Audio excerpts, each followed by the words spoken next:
looking at us. We cannot simply say that we don't mind them. We don't consider them as valuable. Merely suspending them by easy answers and explanations is not the good way. So let me begin with that. You must be knowing that there is human development ranking, and that is being published by United Nations Development Program. And you will look at that.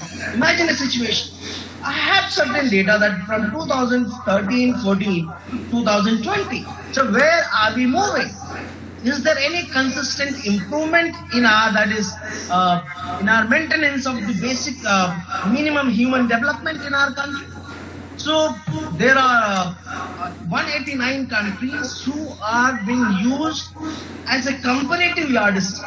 That where do we stand out of the 189 countries who are being rated on the issues of human development? And we are slowing down. We are slowing that down. We are already that. Our rank in terms of maintenance of human development is not very satisfactory. We were in 2014. We were ranked as 130. That is, out of 189 countries, our rank was 130th. So there are 129 countries above us who are having better records in delivering better development opportunities for the people of the country. Similarly, that in 2015, we have improved our ranking in 2015, and that was the best yet so far in almost all yardsticks. When we judge where do we stand as a country in terms of human rights, I personally say that the 2015 was a year when we delivered the best, and we improved our human development index in 2015 by improving our rank, that is 130th. So that is 30th ranking. Then we again in 2016 we are now 129th rank, and in 2019 our rank is still 129th in the world. So we have miles to go in terms of providing basic minimum opportunities to each and everyone living in the country. So we have to achieve a lot. Similarly, that there is a global hunger index. How many people in our country who go to sleep without food? They are not having a basic food to eat. So imagine a situation that there are agencies in the world who are observing us whether we are allowing our citizens to sleep without food or not. Interestingly, this is a very interesting point. So there are 1.35 billion people, and out of which the majority go with hunger. It's a matter of concern for all of us. And there are 117 countries were being surveyed. In 2019, I am talking about that is International Food Policy Research Institute conducted a survey in 117 countries, looking at that how many people, how many citizens in those countries are not having enough basic minimum food to eat. Imagine a situation. What ought to be our rights? We should have done best. We should have improved our, that is, at least we should be able to provide basic food, and no doubt the states are doing their level best in coming out with certain schemes. Whether those schemes are actually getting delivered on the grounds or not, the problem does not lie in the policy. Problem does not lie that is in the scheme. Problem lies in the implementation, in the monitoring of those schemes, in the evaluation of what we thought of and where do we actually reach, whether we achieve our desired outcome or not. So let me say that, coming back to the hunger. So our rank is 102, means only 15 countries who are below us who are not able to provide food to their people. So our ranking is 102. In 2019 I am talking about. So out of 117 countries, our rank is 102. Means there are around 101 countries ahead of us who are, because if I am not having the right to life, the right to have basic minimum food, is our basic, natural, inalienable human rights. So we are not able to deliver that. We have seen that corruption, the rights of an individual is to have a corruption-free political system. I should not be paying money to get my work done, or I should not be asked money to get my actual work done. And that was the whole plank on which the governments are being toppled down, or the governments are being formed. Because whether that government, for example, you must remember what happened in 2013 in India Against Corruption came out with a huge mobilization plan saying that Indians want a system which is corruption free, and those were the times when lots of these scams coming up. So to what extent people were concerned that the people from the remotest areas of the country were joining the mainstream daily and saying that there is a movement, let us join hand together, let us visualize a government who can deliver services, who can provide basic minimum goods, who can give us the opportunities without the stint of the corruption, without the involvement of that is corrupt people. But where do we stand now? So to what extent are we able to achieve our whole things? Let me first am I audible or not? Is there any problem in audio? No, sir. Perfect, sir. Audible, sir. So, Audible, sir. Yeah, audible, sir. Thanks a lot. This fine. Audible, sir. Audible. It is the natural entitlement of each and every citizen in the country to have a clean, transparent, accountable governance. Where do we stand? And that was what the basic campaign mobilization of the present regime in 2014. And it was rightly so. There is one agency in the world that is Transparency International. You must be knowing that. That Transparency International conducts surveys across the world, locating the performance of the country in terms of accountability, in terms of transparency, in terms of responsiveness of the government, in terms of the corruption. And I'm telling you that they have surveyed 198 countries. And I have collected a data that from 2013 onwards, India was out of that 198 countries, India's rank was 94th in 2013.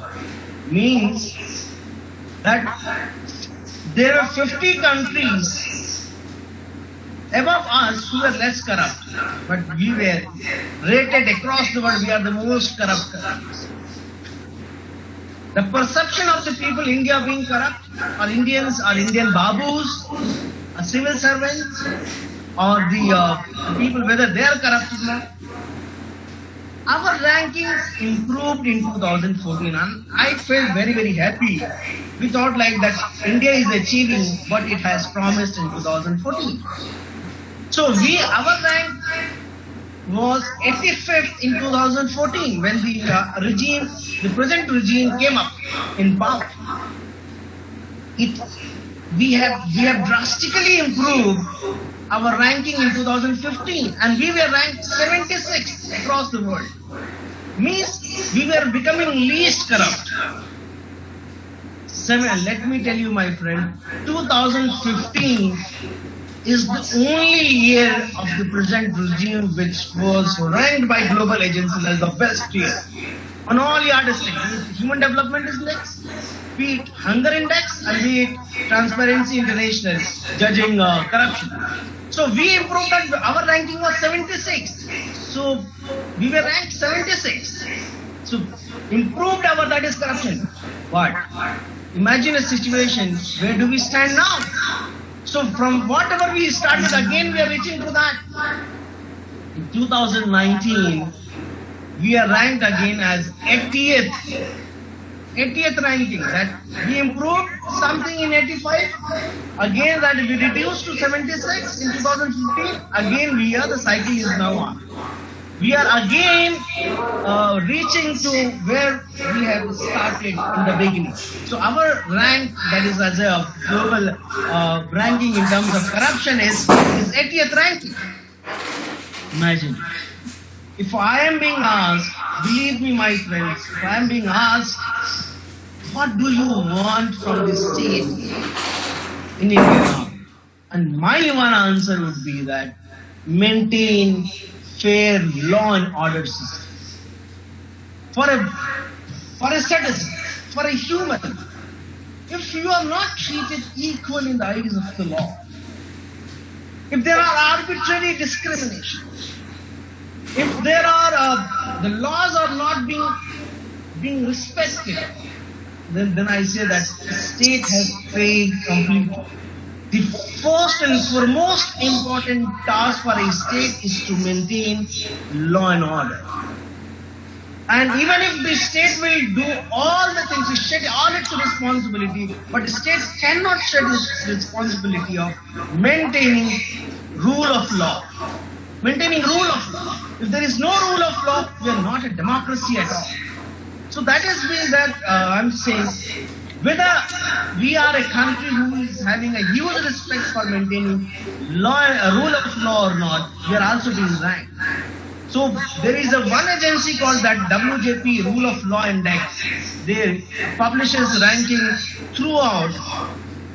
So I may be saying that when we started in 2013, that out of 97 countries, we were ranked 37. We were ranked 37. 37th ranking across the world in terms of respecting rule of law. And we improved our ranking in 2014.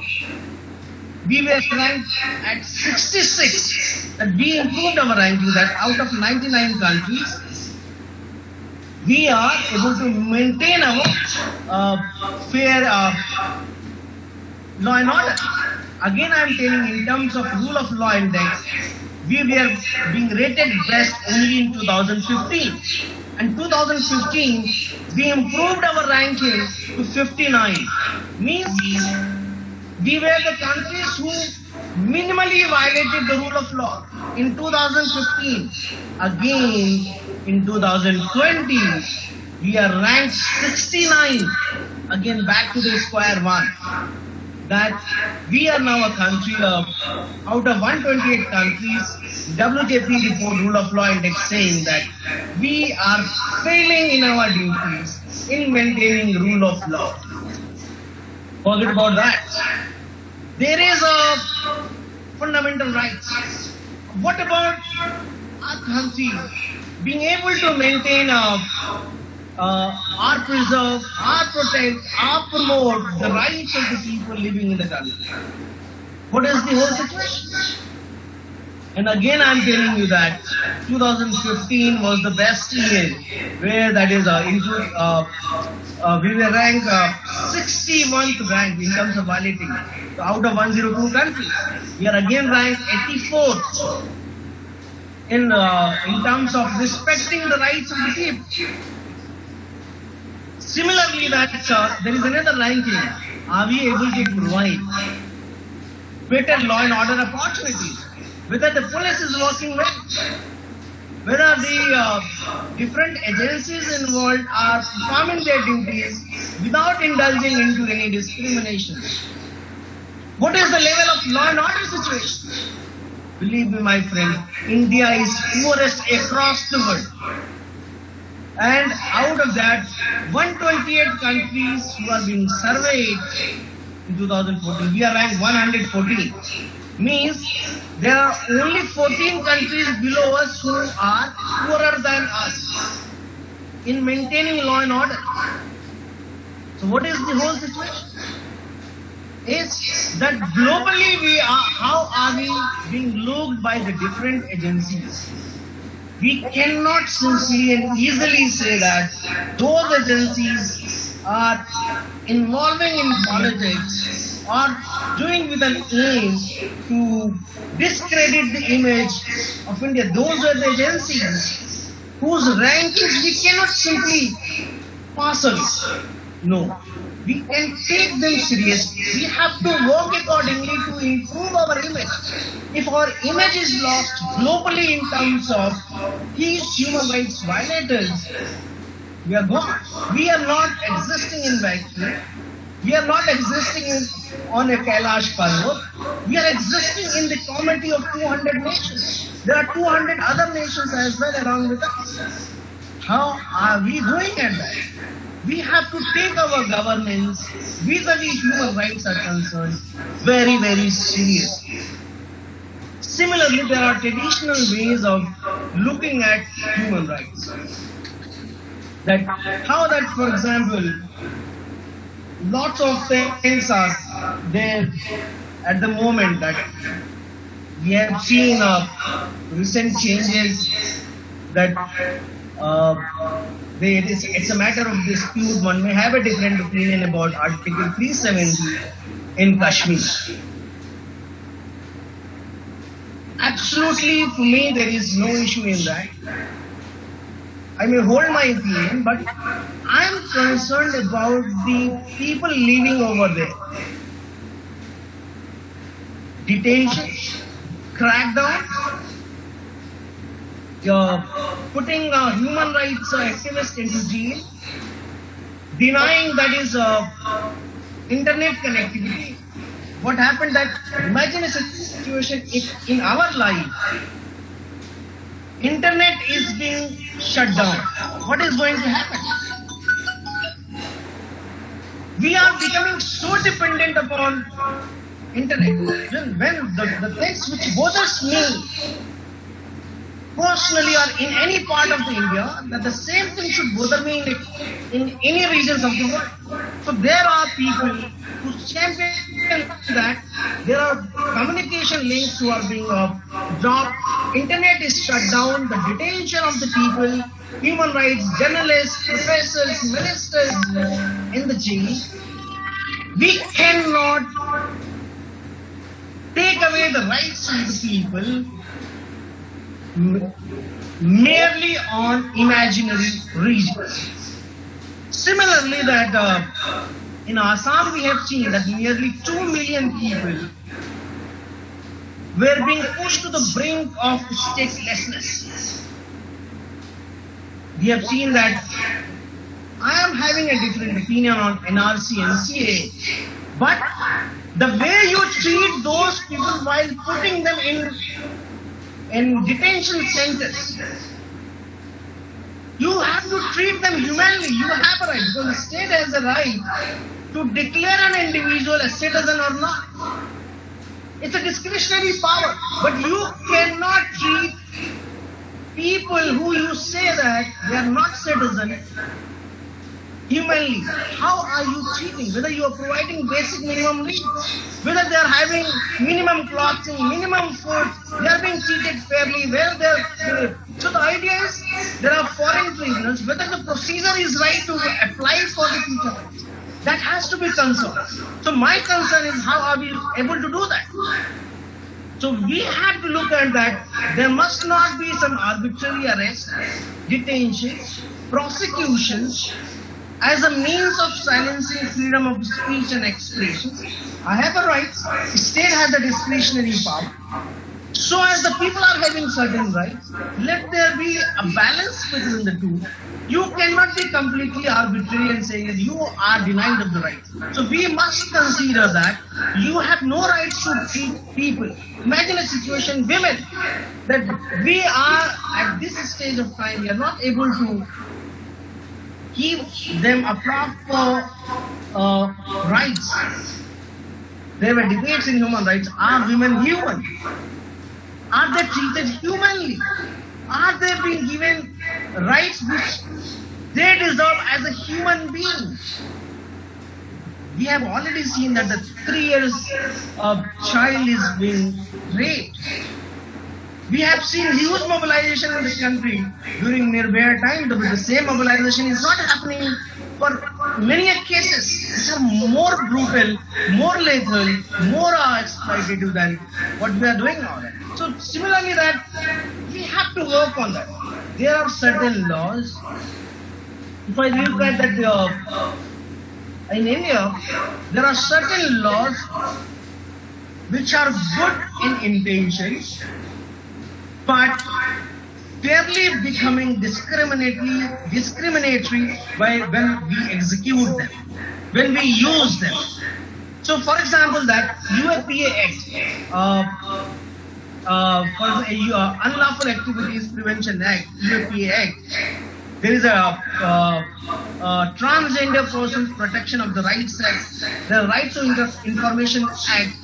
There are certain amendments these days which are not in the best interest of the country. For example, take the example of the UAPA Act, that the purpose of the UAPA Act is to counter terrorism.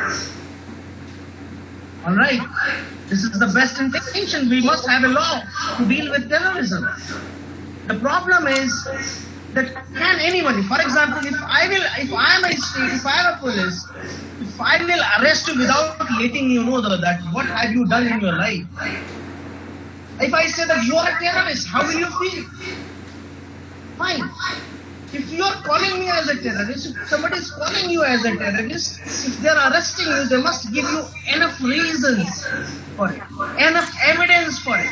But the recent amendment in the UAPA Act, which allows the government to designate any individual as terrorist. If they say that you are a terrorist, you have to struggle throughout of your life or the best part of your life to prove your innocence that no, I am not a terrorist.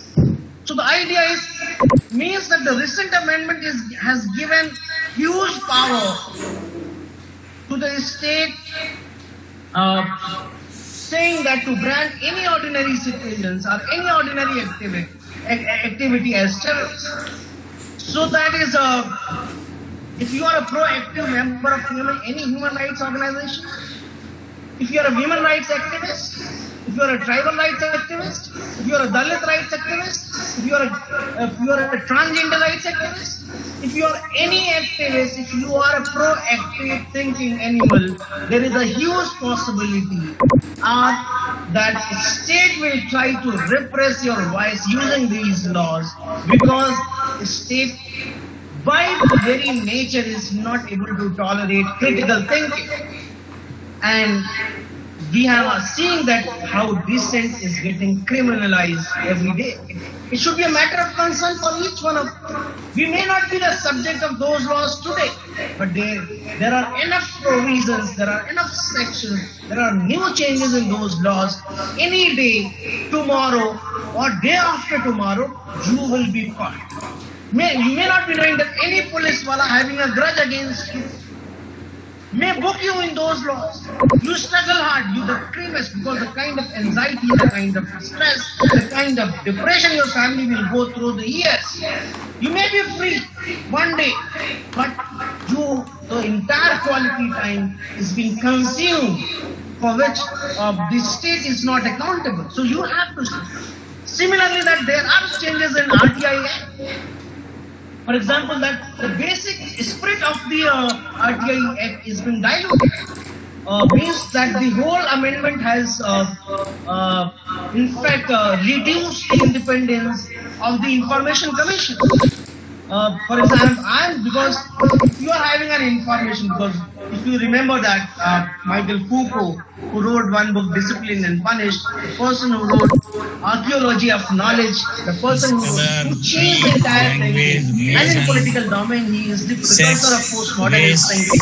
He is saying that knowledge is power.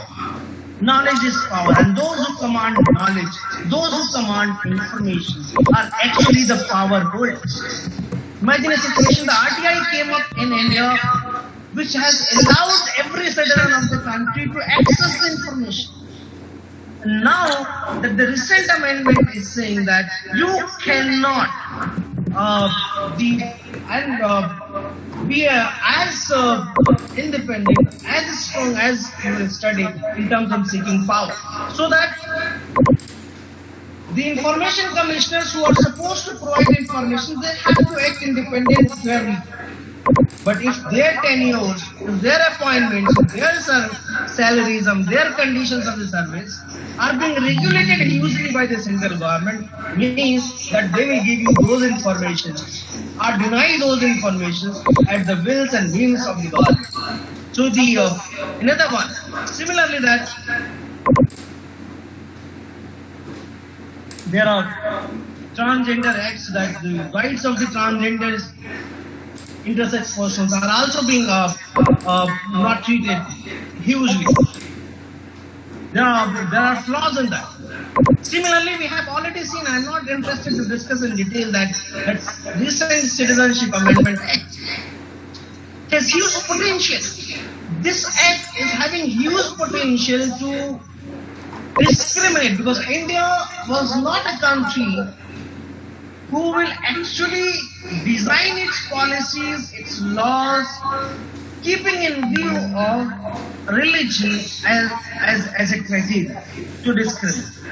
We have always been reasonable, and this year that exclusion created a huge discontent in the mind of the people. It has developed distrust.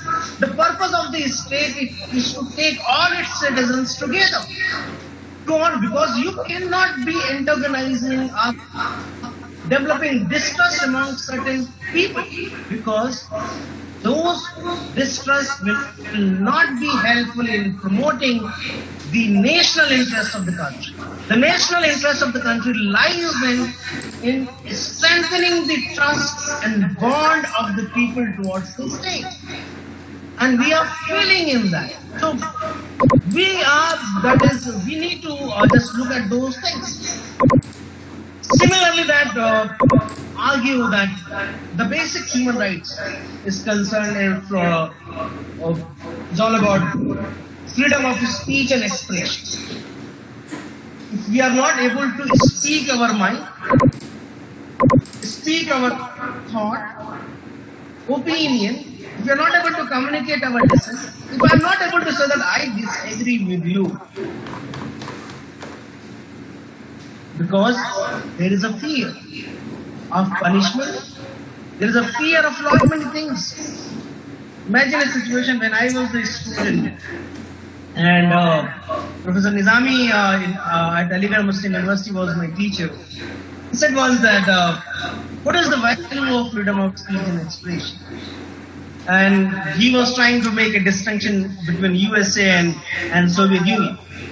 He said that once a dog from Soviet Union has reached to the United States of America, and looking at he was all the good things, he was keeping mum, and then an American dog looked at him. Why did you come from the Soviet Union to America? He said that, is there no food there? He said, there are good food, more than in America. So you are not allowed to move there. We are very much allowed, more than America. So you are not able to sleep, lot many things. So then why did you come? Everything is available in Soviet Union. Why did you come to America? That we are allowed to do everything, but we are not allowed to bark. So the barking was the most important thing for the dog. मुझे भौंकने की इजाजत नहीं. So the idea is, it means that the basic minimum rights for a human to be a human is to speak his mind. My voice is, somebody making a comment that my voice is not audible. It's audible, sir. Quite audible, sir. Quite audible. People. So if I am able to say that Audible, sir. this law is not right, Audible, sir. am I entitled to say that this law is right or wrong? If I am able to communicate our displeasure on certain acts of the government or not, there are certainly basic minimum conditions for it. But those limitations on my speech are also human. They also give us enough scope. For example, what has happened recently, that strong anti-terror laws were being used to criminalize these things. I am not that. If I am speak, does not mean I may be saying that I am anti-establishment. I disagree with certain laws of the state, but I am not a terrorist. But you are using UFPA Act, NSA, National Security Act, heinous act designed to use in the last resort. You are using those laws as a first resort to curtail the freedom of speech and activity. We have seen that certain human rights activists in India, in different, they are being said that you are having a link because you have certain printed materials. You are a student, a faculty, you are supposed to teach Naxalism in your class, Maoism in the class. You may download certain articles on it. Based on that, your laptop has found certain incriminatory evidence. You have to know. In Bhima Koregaon case, in Anand Telgammudu case, and many other cases, we must be sympathetic to those activists who are trying to mobilize. You listen to their concern. Straight away coming with the use of laws will not be a very similarly. There were CBI cases against Lawyers Collective, one body, which is saying that you cannot receive foreign aid to provide legal aid to the marginalized. So that, fine, if I am not having resources. Similarly, that lots of studies and charges were being used. Similarly, that if certain people, me and you or anybody is writing an open letter, see, my Prime Minister, I am having certain issues with these things. These things are not happening in the best spirit of the country. Can you use sedition charges against those people? But the police have booked sedition charges against 49 celebrities who wrote a letter. So we should be, human rights perspective demands that the state shall be at restraint in using its own resources, its own laws, minimally. So similarly, that lots of things we are seeing that how it is working. Similarly, the rights of the indigenous peoples are not taken in the best interest. Recently, we have seen that the Supreme Court came out with a judgment when a petition was being filed by a wildlife group that ordered that the forest dwellers living in certain forest areas should vacate. Imagine that forest dwellers will not live in the forest. And the crores, lakhs of the foreign dwellers were supposed to vacate their lands where they are living for centuries. So indigenous people, if they are not having a claim on their own land, on their own forest, merely for the sake of certain industrialization and modernization, it means we are losing something.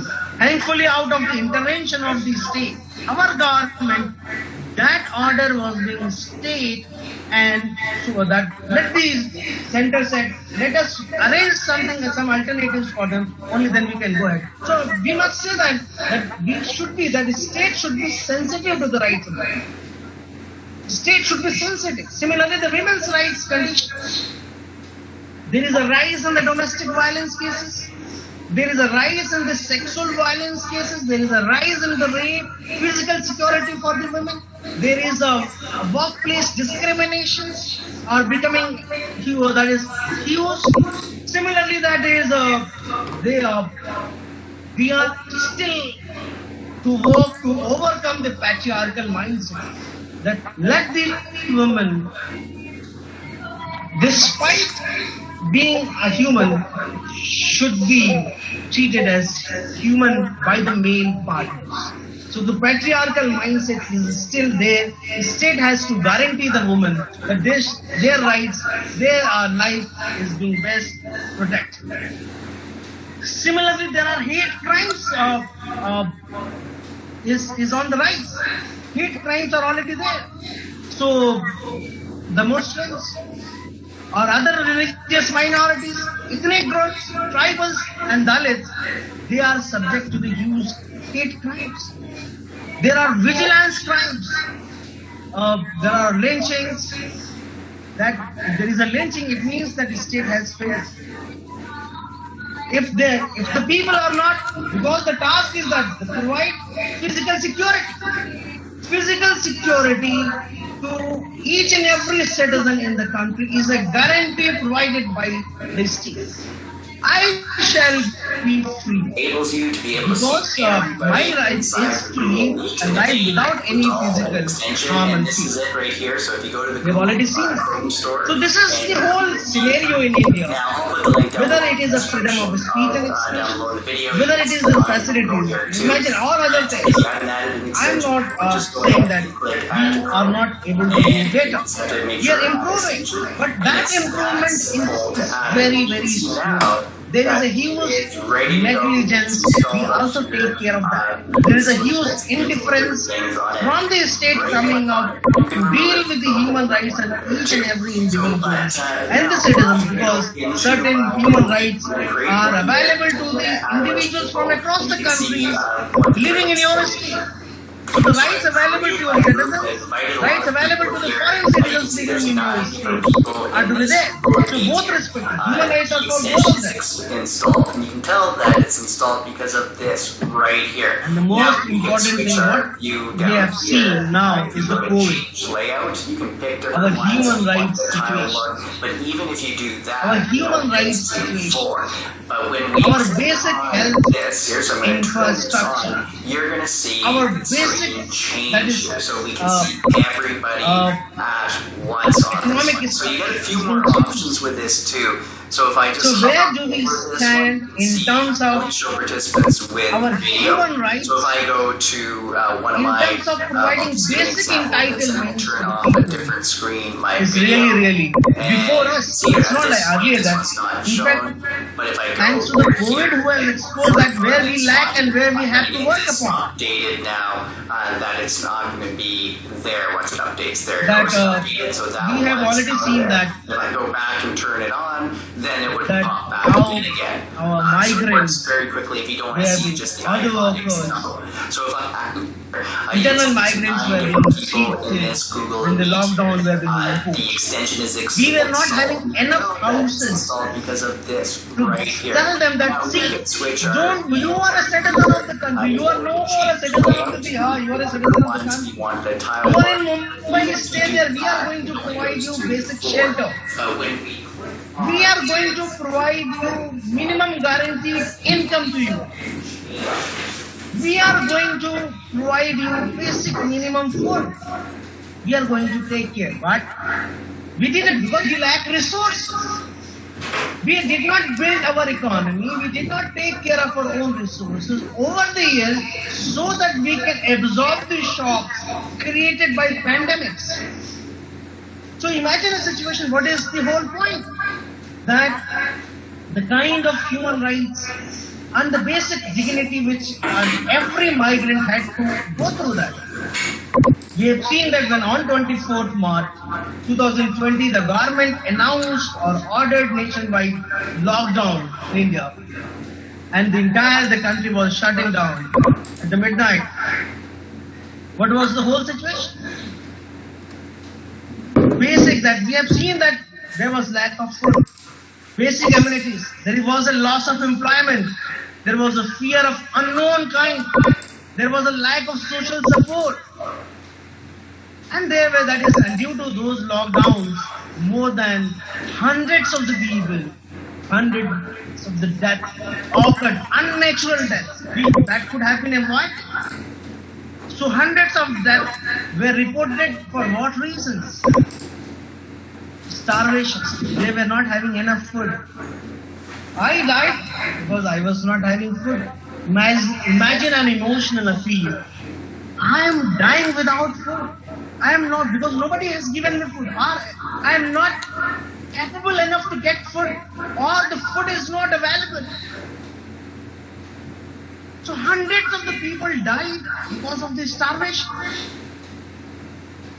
Certain people were forced to commit suicide because we were not able to counsel them properly. We were not able to assure them that you work on your anxiety, you work on your stress. The kind of stress, even in the normal, strong, rich people were undergoing through the mental trauma during this period. Are we not lacking in terms of providing basic minimum traumatic support or counseling or assuring policies, because guarantees that no, we are with you that. There are hundreds of deaths because of suicide. They were exhausted. We were tired of the life. There was complete exhaustion that were resulting there. There were deaths, road accident deaths. Because the people come out on the roads going to that on a walk, we were not able to provide them transport. They were walking and they were going to their own destinies, native places.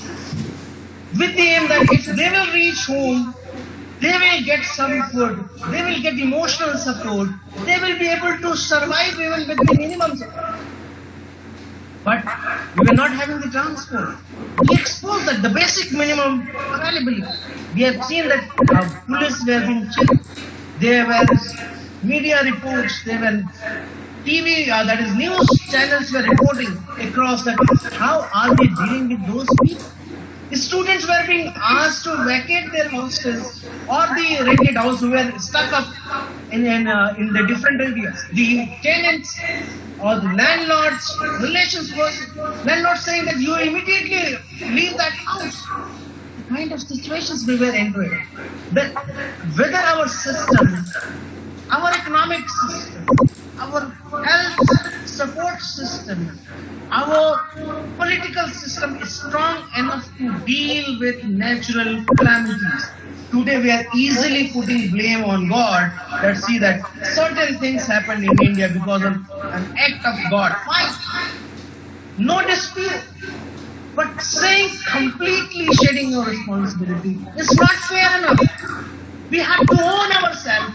We have to own our responsibilities in that regard. So we have seen that how police were brutal. Timely medical care was not available. Testing were not available. People were dying while traveling back home. There were Shramik patients, no doubt. They did what the best they can do in the limited resources. They have started trains. They have come on though quite lately. But we need to be prepared more, because we are again falling into the trap of natural pandemic situations.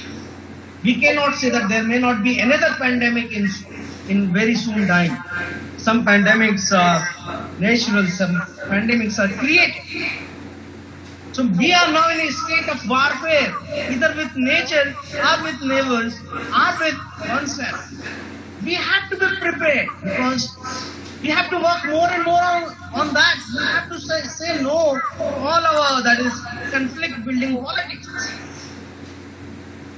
You must learn from the videos that got viral of the people, the way they were being treated, the way they were being forced to leave a condition of hunger, starvation, malnutrition or something like that, and brutality. We must learn from it. Be it the migrants, be the riches, be the laborers, be the workforce, be the teachers, be the professors, everybody felt the shock of the current pandemics. There is a huge loss. So we have to deal with certain situations which may come to us again. We have to strengthen our health system. We have to strengthen our economy. We cannot simply take diversion techniques to divert the attention of the people from the real, genuine issues. Everybody needs.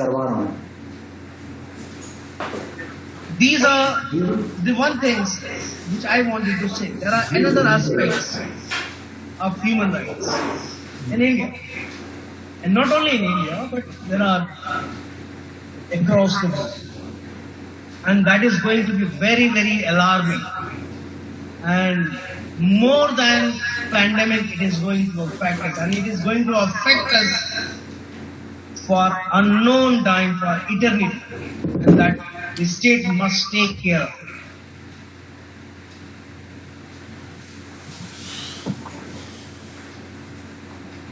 Yes, I told you in the beginning that we are living in the world of extremes. And there is another extreme coming up now, that there are challenges of the digital technology and the human rights. Digital technology. And here, there are people who are digital natives, and there are people who are digital immigrants. Means, I am living in a digital world, but I don't know how to run tablets, mobile, computer. There are people who are technology savvy, they are digital natives, they are digital citizens. And believe me, my friends, the world of human rights is facing a stress because of digital technology as well, in a more dominating sense. And in fact, I must say that one of the biggest reasons for this stress is the ascendance or the rise of digital technology. On the one hand, it is not only revolutionizing the billions of the people, every aspect of human life, every aspect of life is revolutionized by the ascendance of the digital technology. Not only that, it has also introduced huge complexities of human rights. And this rise of the digital technology must be paid urgent attention. And why am I saying so? I'm telling you, my friend, that no medium in human history has ever been as intimate to us as the internet. We love it more than our child. We use it. And let me give you some data on this. Globally, and if I'm taking the data, but that data is till April 2020, means still that is 4 months faster, is that 4 months old data. April 2020, that is the most latest data ever published. Hootsuite is the publisher. There are around, means for example, there are 7.7 billion population across the world. 7.7 billion. We are there in the world. And out of 7.7 billion population, 4.57 billion people are using internet. 4.5, and in that around 4 billion people are using social media. We are onto Facebook, we are onto WhatsApp, YouTube, Twitter, LinkedIn, or Instagram. Lots of that social media platform. 4 billion people are on the social media. It means internet is on our fingertips all the time. All the time we are scrolling, accessing. You know that half of our time we just play with our smartphones. Like a smartphone is like a Aladdin ka chirag. as if we will rub it and there will be a genie and they will say that हमारी इच्छाएं पूरी करो. एकदम Aladdin के चिराग की तरह निकल गया था. Smartphones are there. Let me tell you that in the world, more than 5 billion people are using mobile phones. More than 5 billion out of 7.7 billion, more than 5 billion are using mobile phones. Or let me tell you that, not only that, on an average every day, we are spending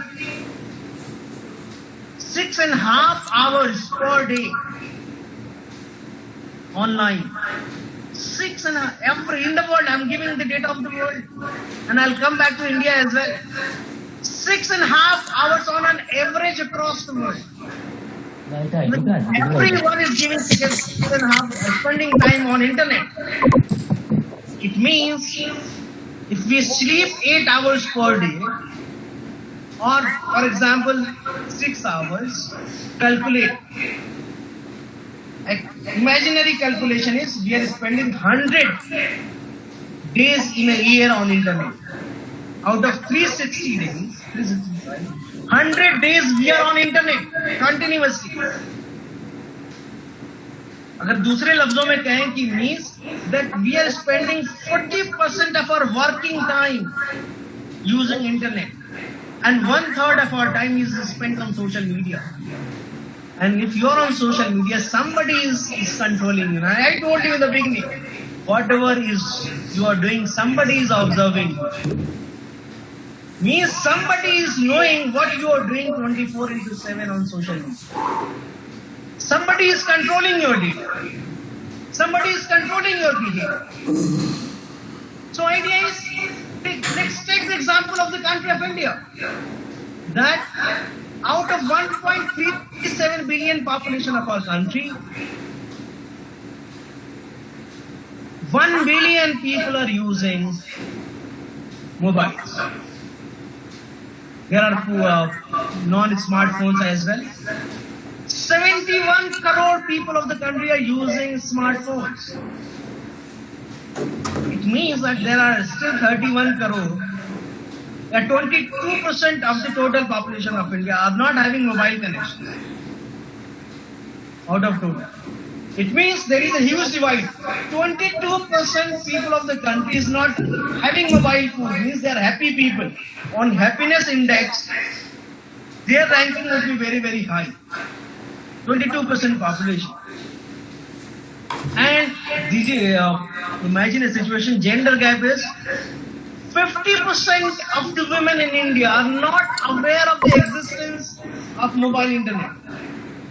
They are not knowing whether something called internet on mobile. They are having. So this is the data. In India, we are on an average, we are spending 3.5 hours per day on mobile. 3.5 hours. Average time we spend on social media is 2 hours, 2.5 hours. It means 65% of our time is spent on social media. That the Indians are using more on Facebook. Recently we have seen lots of apps are banned. Let me tell you that in India, why am I saying all those data? I will come up just very soon. Means there are 400 million people who are using social media in India. 400 million. 200 million are on Facebook, 80 million on Instagram, LinkedIn 62 million, Snapchat 23 million, Twitter 115 million. These are the data. What do I mean by that? When I am counting you data, I am telling you data, data and data. It's not merely data, my friends. We are living in digital universe. No doubt it offers an amazing possibilities for human rights work, to connect people, to reduce the world on our fingertips.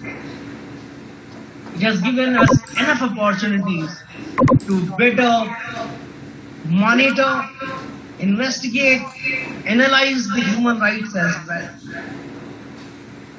Social media has become a significant source of evidence, including that witness testimony and video of human rights violations. Every day you will receive on your Twitter account, on your Facebook account, on some human rights violation.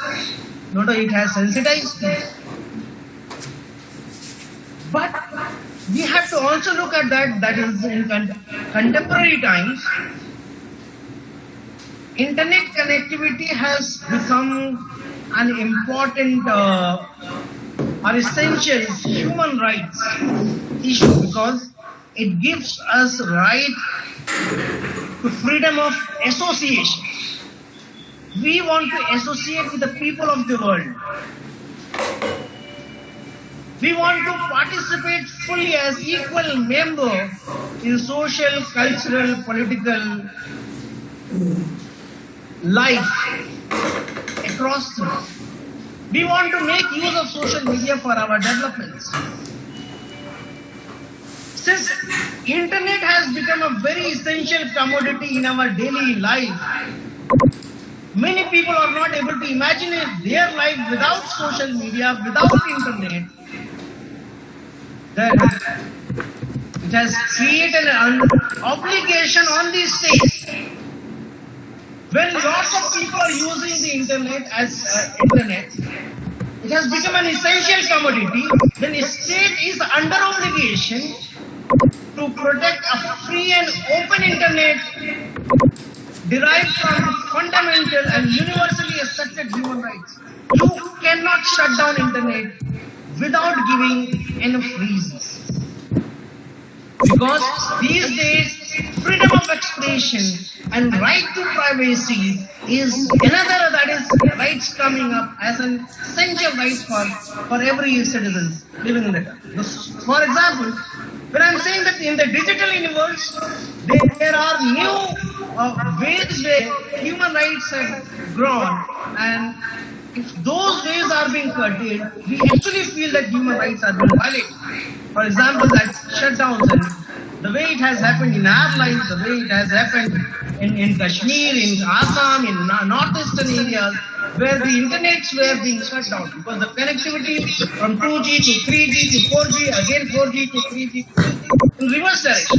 You cannot control the connectivity. You cannot block temporarily or permanently specific websites because it is creating that you cannot deny me access to those websites. There are people in the world who are making order. There are mobilization across the world on internet crackdowns. Means there are mobilization. The state, you have seen that how the state is coming out with surveillance mechanism on your data. That is, they are tracking you, they are targeting your activities, and they are working against the human rights defenders. We have already seen that presently there are attempts being made to censor and exploit the digital space for political advantage. Means the private companies who are the owners of the social media houses are put under the pressure. Recently one report came up on Facebook that the Facebook did not act upon certain people of certain parties who were spreading hate speeches. But how is that the private agencies are being pressurized like Facebook, like Twitter, like YouTube, that you cannot. It means just if you remember yesterday that there was a huge movement to dislike button on YouTube. So I guess now that people are expressing their dissent, people are expressing their opinions, people are indulging into more connectivity and the association on online platforms. You cannot control it. You cannot regulate it without giving enough substantial, reasonable ground. So that is the whole thing we wanted to say, that there is a regulation of the content. And what is most important? The most important for me is the integrity of the data at the moment. Now we are sharing the kind of share. We share photos, videos. We talk private. There are chat rooms. We indulge into lots of private things. Private agencies, Facebook, those owners of the social media houses, they are selling our data, our personal data. You must have seen that there was an agency, Cambridge Analytica, who was being blamed for misusing the Facebook data to manipulate the electoral outcome in the country and across the world, even 2016 US elections. So the idea is whether the integrity of the data is being maintained or not, because that is the most important concern for anyone who believes in human rights, that your data should not be compromised, the integrity should be maintained. So most of the time, that for example, that many a times you are not aware of whether that my data is being stolen, that what kind of data are we sharing, how are we sharing, with whom we are sharing, and to what are being of the use. Means that these days the data is being harvested, data is being stolen, data is being sold. Companies are making huge profit out of it. But the net outcome is our privacy is being breached. We were not being asked to, or we were not being consented. Nobody has bothered about to seek my consent whether I am interested in sending my data or not. And at the moment, one survey came up that 71% internet users in India are bothering about whether their data is being used. So the idea is not only that. Human rights is now also emerging into a contest that where there is a cyber warfare. Nowadays that the systems are being hacked. Your mobile is being hacked, you don't know. Your laptop is being hacked. Just the day before yesterday, the Twitter account of our Prime Minister was being hacked. Imagine you are a private individual and a Prime Minister is on the other side. His Twitter handle is being hacked.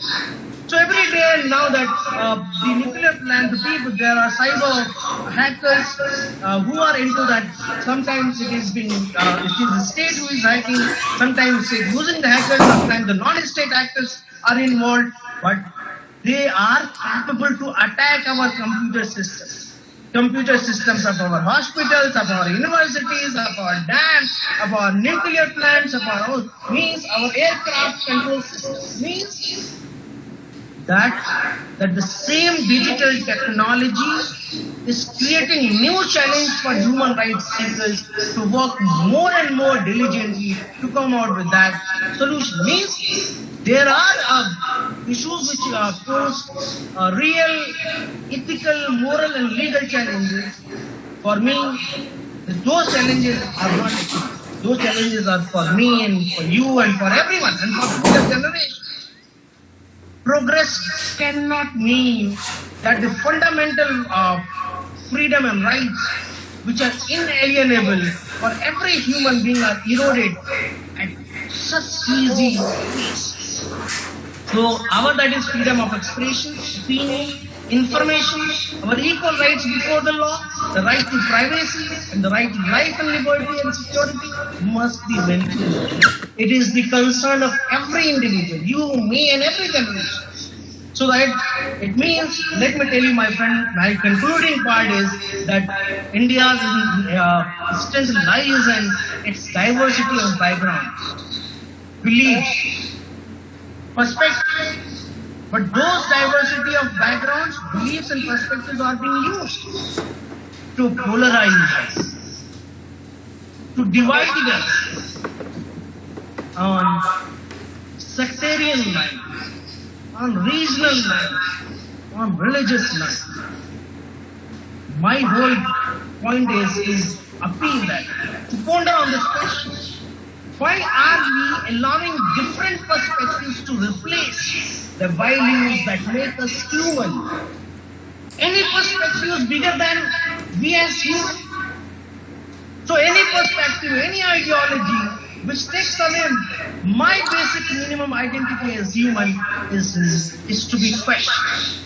And I must tell you that these divisions which are coming up have been enabled by a number of factors, and that must be curtailed. there is a failure to listen. Nobody is listening. Salif. There is a failure to connect. We are not able to connect. So we are a failure to listen others. We are a failure in connecting with others. We are also a failure to offer our basic empathies for our fellow human beings. Unforgettable. And the above everything is a failure of leadership. If we listen people, if we give our ears to them, if they give their ears to us, if they if we connect, if there is no postponement of dialogue, if there is a culture of neighborhood amongst us, human rights will be respected, and the state will do so, will be very, very cautious in taking away your rights. So there is a need of a deeper consciousness of rights, deeper consciousness to promote and preserve human rights, because this is what I think that we are here to do, to help people grasp what is happening around them and to develop an understanding of what can and must be changed and how to do it. This is what our basic minimum purpose is. Thank you so much, and I am seeing that Veerapur sir here, and sir, thank you for joining us, and good to see you after a long time. Thank you. This is what the whole crux of my discussion. If any questions are there, Thanks a lot, Professor Afroz Alam. I request all the participants to please write the questions in the chat box, and Professor Afroz Alam will take one by one. Please don't unmute yourself, because it will go like anything. We cannot control it. Okay, is that okay, Professor Afroz Alam? yeah, I'm fine with that. Let me. Okay, please write the questions in the chat box one by one. Please don't unmute.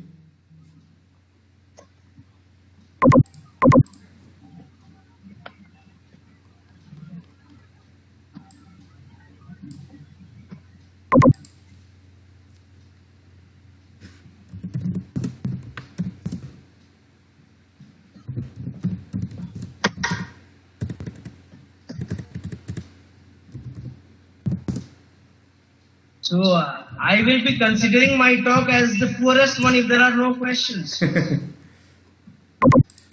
Sir, don't worry, they are coming, they are coming. Because this is what we want to promote. This will be against human rights, that person is speaking unquestionably.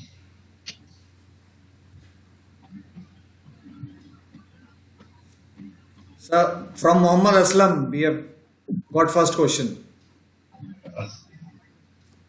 Muhammad Aslam.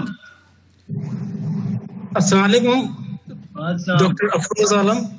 Where are you? Thanks for nice lecture. Okay. You touch most of the aspect, like technological aspect, COVID you have already included. My question is on human rights in the age of biotechnology as well as artificial intelligence.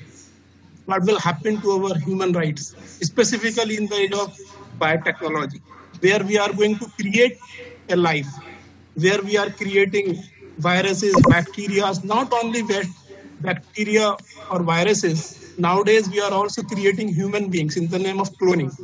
So, how you see as a political scientist the issues pertaining to the human rights?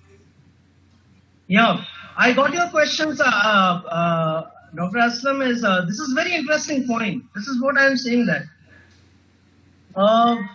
Let me speak about artificial intelligence. And I told you in the beginning itself that there are digital engineers who are using their creative energies, using artificial intelligence to read human mind. There are cloning. We have seen Sophia. Means we are in the age of robotics, and cloning, which you have told that there will be a time when humans will be replaced by robots, and this is not an extreme thought. We are already seeing that. But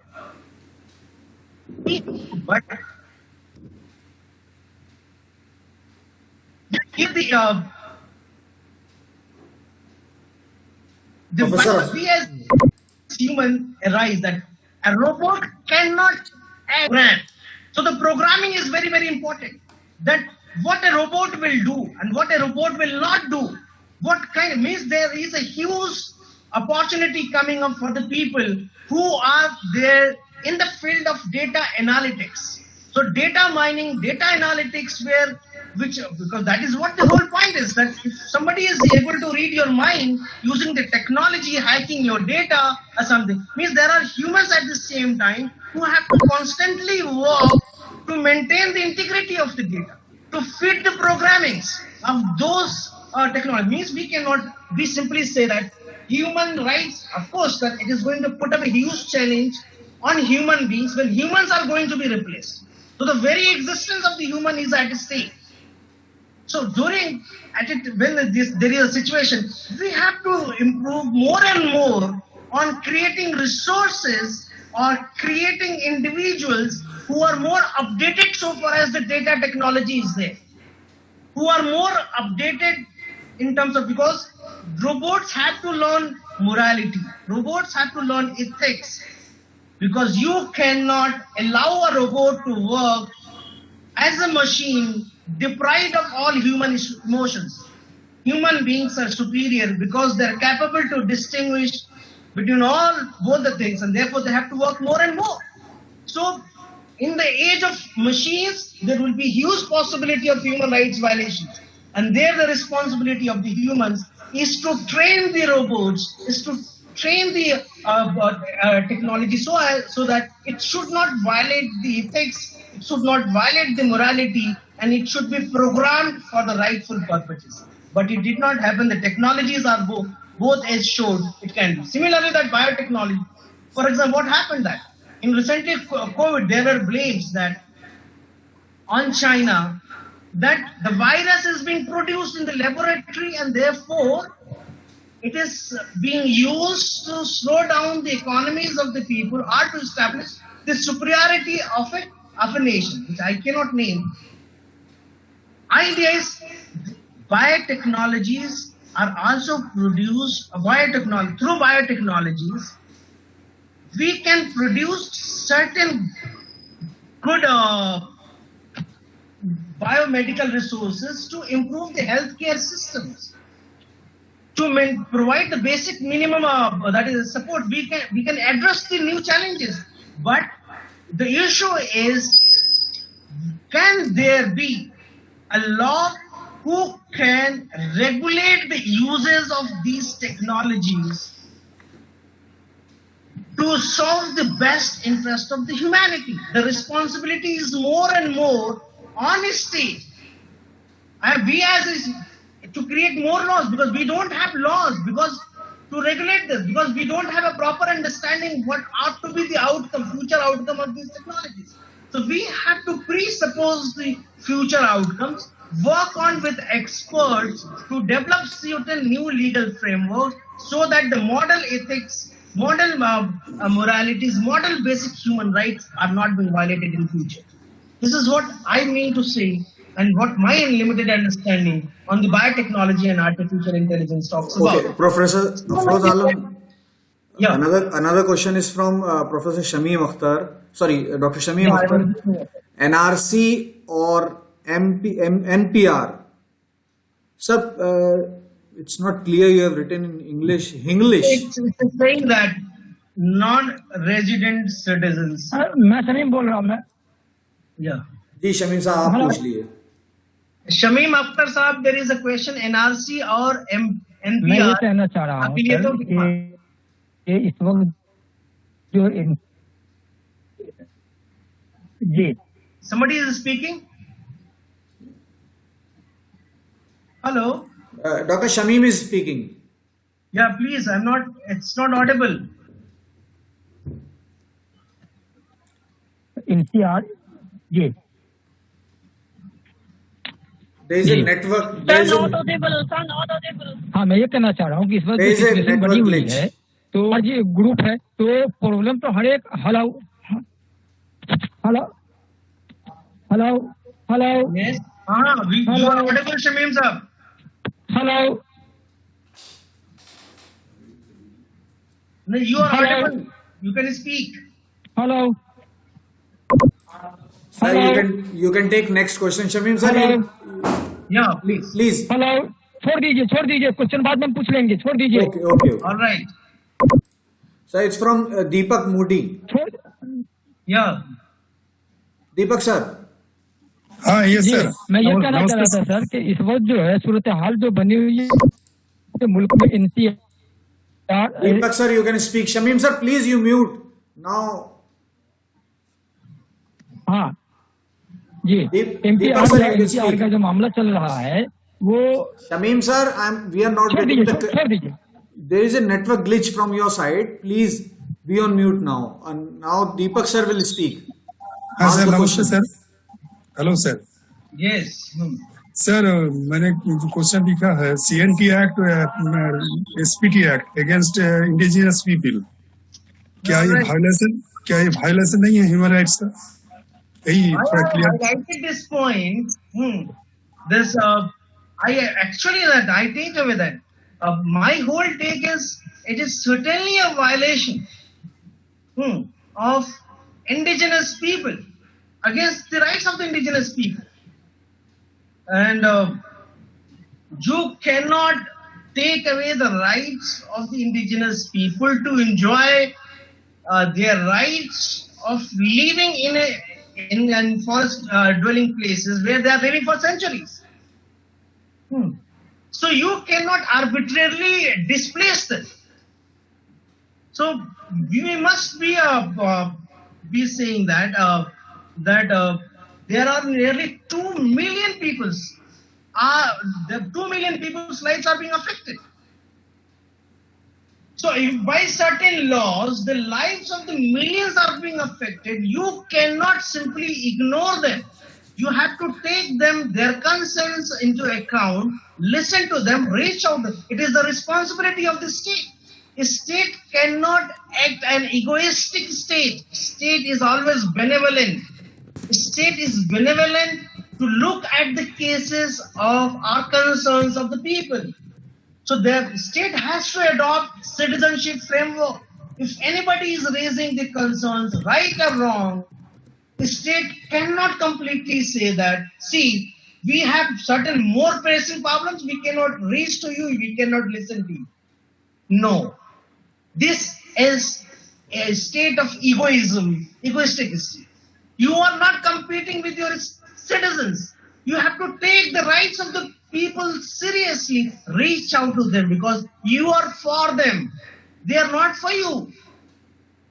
So this is what about that. I sincerely take that the special act that is certainly violates the rights of the indigenous people because the life of the 2 million peoples are at stake, whose dwellings, whose shelters, whose lifestyle, whose right to life and livelihood is at stake. Yes. Okay, Any next other question is from You get the point? Dr. Anup Shekhar Chakrabarti. Yeah. Dr. Anup Shekhar Chakrabarti, Yes. digital democracy. Okay, hello. Yeah. My question is, is raising old questions anew. In this era of digital democracy or freedom in the internet, and the proliferation of pornography and trafficking, how do you look at this issue? Can you just please elaborate? Thank you.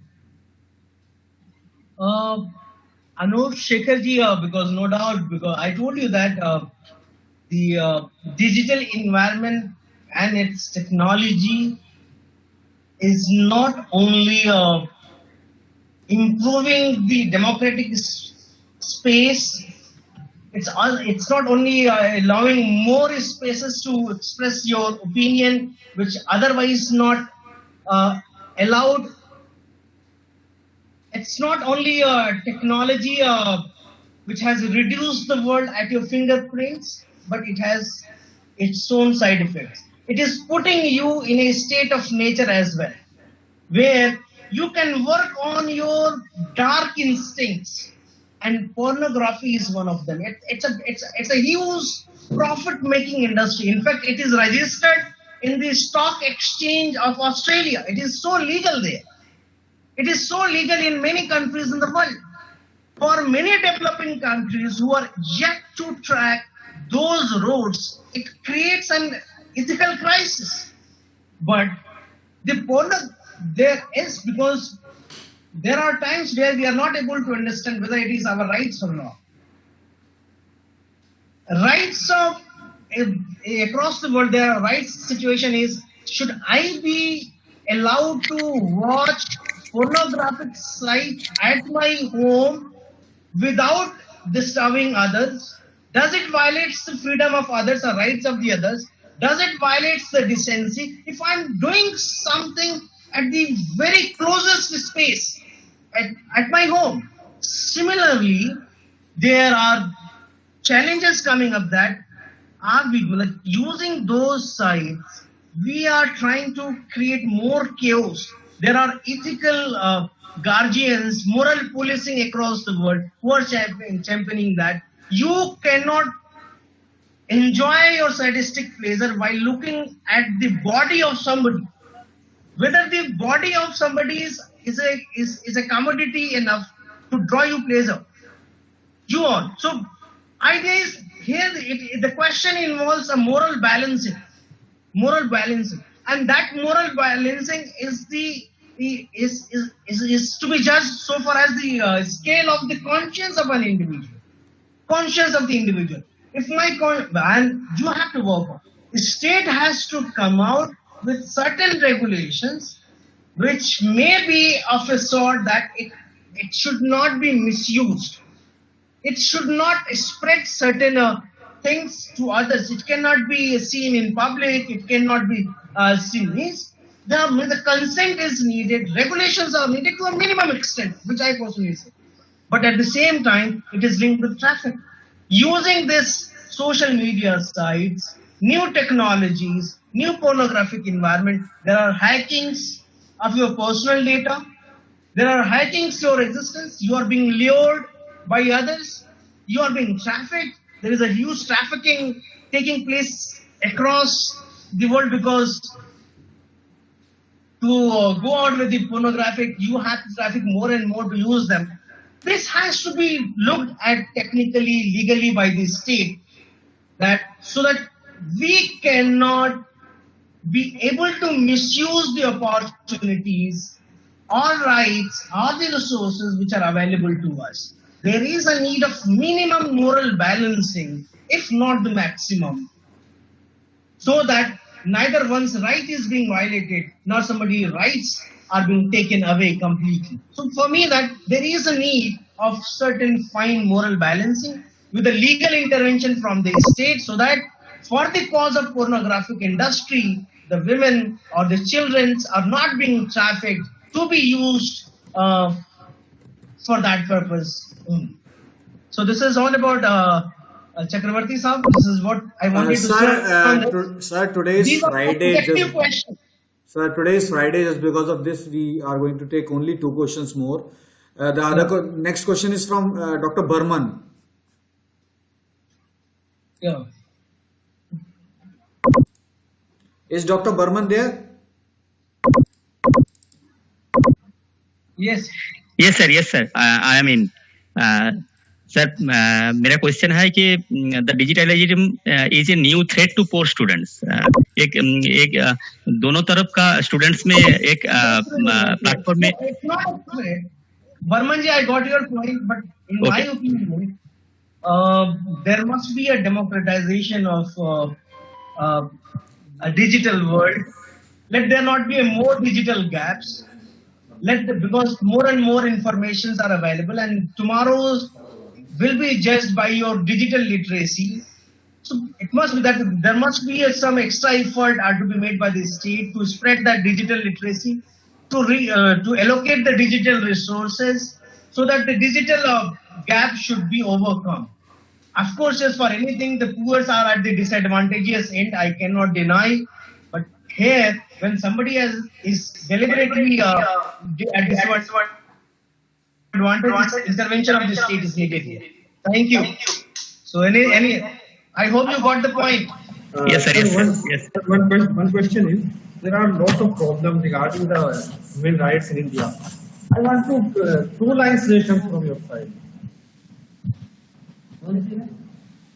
It's not audible. Whose question is this? I'm audible. Aswar Saab, please go one by one because somebody has written the question and he is waiting for his turn. So, Devashish Mahapatra ji is there. yeah, Devashish Mahapatra.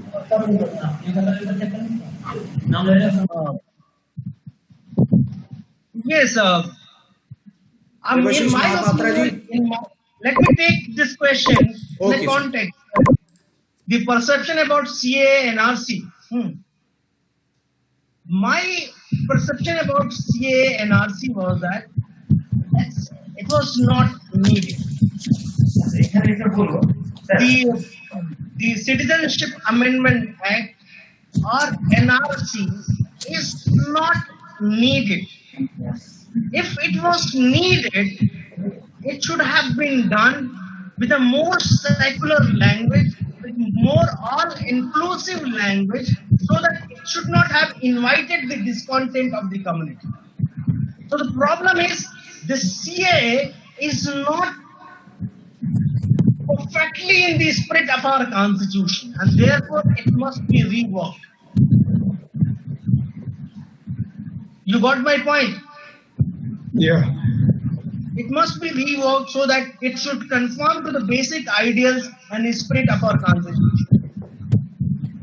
No, sir. I asked that is a strategic exclusion by the state, one kinds of way. The next question.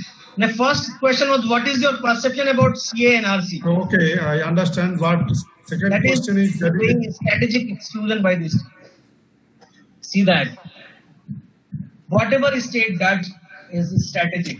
Technically, the act of the state is always strategic. You cannot unplan. And strategic may be electoral, may be international. It's all about that. Technically speaking, if we will look at the citizenship laws in our country or the citizenship chapter in our constitution, you will find that it is the prerogative of the state to exclude somebody or to say that you are a citizen of my country or not. It's the prerogative of the state. Now the question is, can that prerogative be exercised with a mana fide intention? One. Second, can that strategy, because there is a bigger heritage involved. Idea is, of course, yes, you can plan. Simply say that you are promising something, you are saying something in rallies, you are saying something else in our law. I read both the laws and campaign. On the one hand, you are trying to instill a fear in the mind of the community that, see, once the CA and RC will come, this lot is going to fear the brunt. What is the purpose of saying this? If a law is law, let that be executed. Why to make it a demagoguery campaign, populist campaign? There were lot many laws have happened in the past during this regime when Passport Act was being amended, saying that people coming from are overstaying in India from Bangladesh, Pakistan, and Afghanistan have to pay more fines. Passport Act was being amended. CAA was amended in the past. Why to make it more pronounced? Because you want to draw certain dividends out of it. The problem lies. You are saying that the persecuted minorities. You do not define it in the Act. So you must define whatever you say and whatever you have passed. There must be some sort of synchronization. So that is what my strategy was, to draw an electoral advantage by making it an agenda while having something in there. So you did not define what is you can say that this is what my plan, and the lectures, my lectures are available on YouTube and across. I have written lots of pieces on this, telling that where the state failed. State can do, but it cannot speak in different terms. So there must be a balance. It is a strategic design to exclude, not Muslims. It has a right to, because citizenship is a prerogative of the state power, but it should not be arbitrary. It should not invite the discontent and the distrust of the people. Yes. Any other? Okay, sir. Sir, it's more. I think 15 minutes over. We have to go for Friday prayer now. So Yeah. okay, sir. Thanks a lot. Thank you very much for your lecture. Okay. Thank you Thanks so a lot, much. everyone. And I've taken the attendance, so no worries. Okay. Thanks a lot. Thank you, sir. We'll be joining on Monday Sir, thank you, sir. at 8. Thank you, Thank you so much, sir. Such a great lecture. Very Okay, sir. beneficial. Thank you, sir. Thank you. Thank you, sir. Thank you. Thank you, sir. Thank you. And your first, Thank you too. Thank you, sir. Thank you, your, sir. your first lecture is uploaded